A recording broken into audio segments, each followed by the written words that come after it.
আসসালামু আলাইকুম। রিলেভেল স্কুলের নতুন একটি ভিডিওতে আপনাকে স্বাগত জানাচ্ছি। আমি আরেফ। বিগত দুটি ভিডিওতে আমরা দেখেছি কীভাবে অ্যাবসলিউট রেফারেন্স ইউজ করা যায় গুগল শিটের। তো এই ভিডিওতে আমরা আর একটা এক্সাম্পল দেখব। তো আমরা ধরে নিই যে এই এমপ্লয়ি স্যালারি ইনফরমেশন এখানের মধ্যে এই যে এমপ্লয়ীদের যে বেসিক স্যালারি দেওয়া আছে, আমরা যদি ধরে নিই যে জানুয়ারিতে তারা 10% স্যালারিতে বোনাস পায়। যদি এরকম হয় যে এখানে তো দেখতে পাচ্ছি আমরা ফেব্রুয়ারিতে 10%, মার্চও 10% বোনাস। আমরা যদি এরকম করি যে ওই পলিসি যদি এরকম হয় যে জানুয়ারিতে 10% কিন্তু ফেব্রুয়ারিতে 20% পাচ্ছে, অথবা মার্চে দেখা গেছে যে 30%, তাহলে সেক্ষেত্রে আমরা কিভাবে এটাকে ইউজ করব বা এই ডেটা আমরা তখন কীভাবে নিব? সেক্ষেত্রে কিন্তু আমাদের এই ফর্মুলায় হবে না, যেখানে দেখা যাচ্ছে যে K1টা সবগুলো ভ্যালু, এখানে K1 যেটা দেখতে পাচ্ছি আমরা K1 স্টেবল থাকতেছে। আমাদের কিন্তু L1 M1 এগুলো দরকার হবে। দেখা গেছে আমরা যখন ডি কলাম নিয়ে অর্থাৎ ফেব্রুয়ারি মাসের বোনাস বের করব, তখন আমাদের দরকার হবে হচ্ছে 20%। যখন মার্চ মাসের হিসাব করব তখন আমাদের দরকার হবে 30%। আমি একটু এখানে লিখে রাখি, জানুয়ারি, এটা হচ্ছে ফেব্রুয়ারি, এটা হচ্ছে মার্চ। তো আমরা এখন যদি জানুয়ারি মাসের জন্য এটা ক্যালকুলেট করতে চাই যে বোনাস কত হবে, তাহলে আমরা এই সেলগুলোকে ক্লিয়ার করে নিই। সো প্রথমে আমরা এখানে যাব, এই শিটে গিয়ে আমরা লিখব ইকুয়াল, এই সেলে গিয়ে আমরা লিখলাম ইকুয়াল, এরপরে আমরা বেসিক স্যালারির সাথে গুণ করব কোনটাকে, এই 10%। অলরাইট, তাহলে বেসিক স্যালারি ইনটু 10% অর্থাৎ হচ্ছে K1।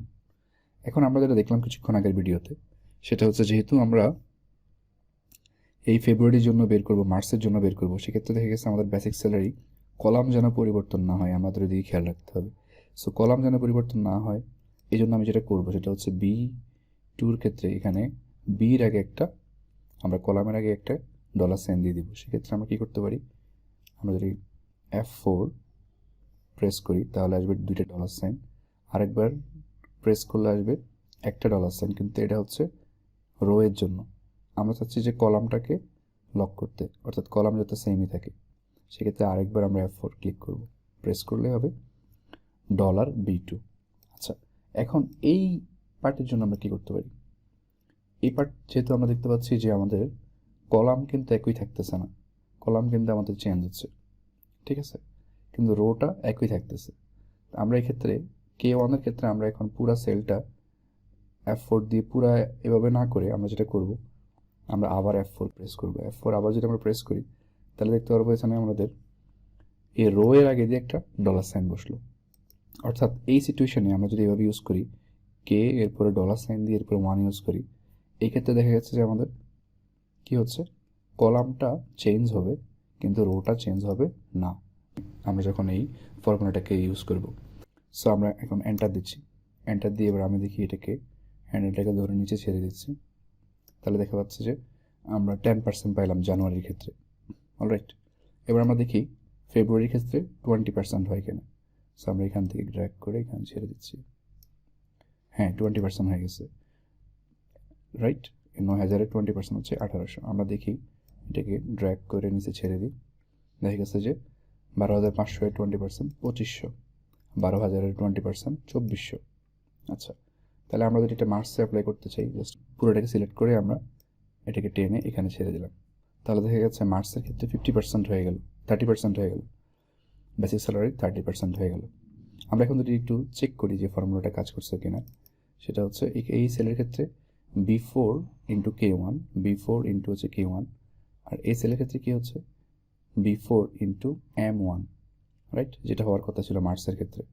ফেব্রুয়ারির ক্ষেত্রে কী হওয়ার কথা ছিল 20%, সেক্ষেত্রে দেখা যাচ্ছে কি B4 ইন্টু L1। তাহলে আমরা এই পুরো বিষয়টা কীভাবে করলাম, সেটা হচ্ছে আমরা এখানে গিয়ে যেহেতু আমাদের কে, আমরা যদি এখন যদি $সাইন যদি আমরা দেখা গেছে কে এর আগেও দিই, তাহলে কিন্তু সবগুলো ভ্যালুর ক্ষেত্রেই শুধু এই ভ্যালুটাই যাবে, 10% যাবে।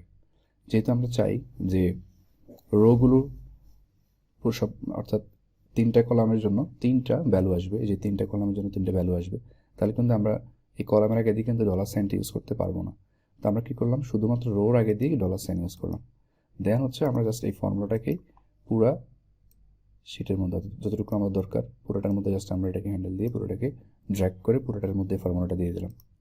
সো এভাবেই আমরা অ্যাবসলিউট রেফারেন্সের মাধ্যমে এই সমস্যার সমাধান করতে পারি। সো এই ভিডিওতে যেহেতু প্রায় 3টা ভিডিও করলাম আমরা অ্যাবসলিউট রেফারেন্স নিয়ে, তো যদি কারো কোনো কনফিউশন থাকে আমি অনুরোধ করব আপনারা ভিডিওগুলো আরেকবার দেখবেন। আশা করি আপনাদের সকল ধরনের সমস্যার সমাধান হয়ে যাবে, আর চেষ্টা করবেন প্র্যাকটিস করার জন্য এই সমস্যাগুলো দিয়ে। ঠিক আছে? সো এই ভিডিওতে এতটুকুই, পরবর্তী ভিডিওতে দেখা হচ্ছে।